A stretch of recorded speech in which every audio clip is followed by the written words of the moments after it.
गरीब पिता और बेटी की कहानी। किसी ने बड़ी कमाल की बात कही है कि जो इंसान खुद के लिए जीता है उसका एक दिन मरण होता है, लेकिन जो इंसान दूसरों के लिए जीता है उसका हर दिन स्मरण होता है। ये कहानी है एक गरीब पिता और उसकी बेटी की।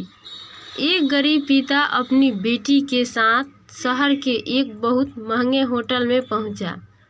उस गरीब पिता ने फटे पुराने कपड़े पहने हुए थे और उसकी बेटी ने स्कूल की ड्रेस पहनी हुई थी, क्योंकि उसके पिता वह स्कूल से सीधा उसको होटल लेकर आया था। जब वो दोनों होटल के अंदर पहुंचे तो वेटर ने पूछा, सर आपका क्या खाना पसंद करेंगे? अपना ऑर्डर बता दीजिए। उसकी बेटी के पिता ने कहा, मेरी बेटी के लिए एक प्लेट पाव भाजी लेकर आ जाइए। वेटर ने कहा, सर आप कुछ नहीं लेंगे? आपके लिए कुछ लेकर आऊं? उस गरीब पिता ने कहा, मेरे लिए कुछ नहीं लेकर आना, आज मेरी बेटी के लिए पार्टी है। मैंने अपनी बेटी से वादा किया था कि अगर तुम पूरे ज़िले में 10 क्लास में टॉप करोगी तो मैं आपको पार्टी दूंगा। सबसे महंगे होटल में मैं आपको पाव भाजी खिलाऊंगा, तो आप बस बच्ची के लिए ले आएं। यह बात जब वेटर ने सुनी तो दौड़ते हुए अपने होटल के मैनेजर के पास पहुंचा और मैनेजर से कहा, सर मेरी आपसे एक छोटी सी दस्तखत है। आप मेरी सैलरी में से पैसे काट लेना, लेकिन आज मैं चाहता हूँ जो बच्ची उस टेबल पर बैठी है अपने पिता के साथ, उसके पिता को भी एक प्लेट पाव भाजी खिलाई जाए। उस बच्ची ने पूरे ज़िले में टॉप किया है।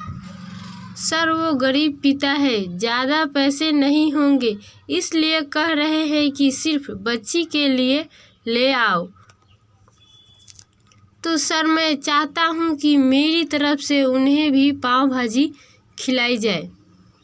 होटल के मालिक ने जब ये बात सुनी तो कहने लगा, अरे क्या बात कर रहे हो तुम? उसके पिता के लिए भी पाव भाजी लेकर जाओ और उस लड़की के लिए भी।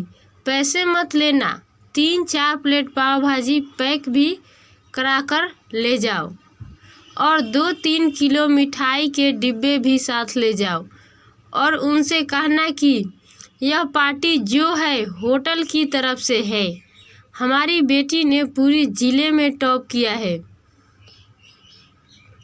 उनसे कहना कि पूरे मोहल्ले में मिठाई बांटिए और जश्न मनाइए, चिंता मत कीजिए। जब ये बात होटल के मालिक ने कही तो वेटर खुश हो गया। उसने कहा, क्या बात है, कितने अच्छे मालिक के होटल के यहाँ मैं नौकरी कर रहा हूँ। जब वेटर 3-4 प्लेट पाव भाजी लेकर पहुँचा तो यह देखकर लड़की के पिता चौंक गए और बोले, मैंने तो सिर्फ एक प्लेट ही पाव भाजी मंगाई थी। इन सबको लेने के लिए मेरे पास तो पैसे नहीं है। वेटर ने कहा, क्या सर, शर्मिंदा मत कीजिए, यह हमारी तरफ से है। ये बेटी आपकी ही नहीं हमारी भी बेटी ही है, जिसने पूरे ज़िले में टॉप किया है। यह मिठाई के डिब्बे और 3-4 प्लेट पाव भाजी पैक कर दी है। आप इन्हें लेकर जाइए और जश्न मनाइए। पिता और पुत्री खुश होकर वहाँ से चले गए। कई साल इस बात को बीत गए और उस बेटी ने इतने साल कड़ी मेहनत करके कलेक्टर बन गई। किस्मत थी ऊपर वाले की, या कहा जाता है कि करिश्मा था ऊपर वाले का कि उसी शहर में उनका आना हुआ। उनके द्वारा सूचना पहुंचा दी गई कि कलेक्टर मैम आने वाली है और उसी होटल में खाना खाने वाली है। कलेक्टर साहिबा की आने की खबर मिलते ही उस गांव के सभी लोग कलेक्टर साहिबा को देखने के लिए वहां पहुंच गए थे पहले से ही। किसी को इस बात का बिल्कुल भी अंदाज़ा नहीं था कि ये वही पिता और बेटी है। जब कलेक्टर साहिबा अपने पिता के साथ होटल में पहुंची तो उन्होंने होटल के मालिक से कहा कि क्या आप हमें पहचानना नहीं ना? हम वही पिता पुत्री हैं जो मेरे 10 क्लास में टॉप करने पर आपने हमें पार्टी दी थी। हम वही पिता पुत्री आज फिर से आए हैं। आज आपको और आपके पूरे स्टाफ को और पूरे गांव को पार्टी देने के लिए। आपने उस दिन गरीबी का साथ दिया, गरीबी का सम्मान किया। आपने उस दिन जो हमें पार्टी दी उसने मुझे बताया कि मुझे कितनी और ऊंचाई तक पहुंचना है और मुझे मेरी मंजिल तक पहुंचाना है। आपने मुझे एक नई प्रेरणा दी थी और मैं आज उसी प्रेरणा का एहसान चुकाने आई हूँ।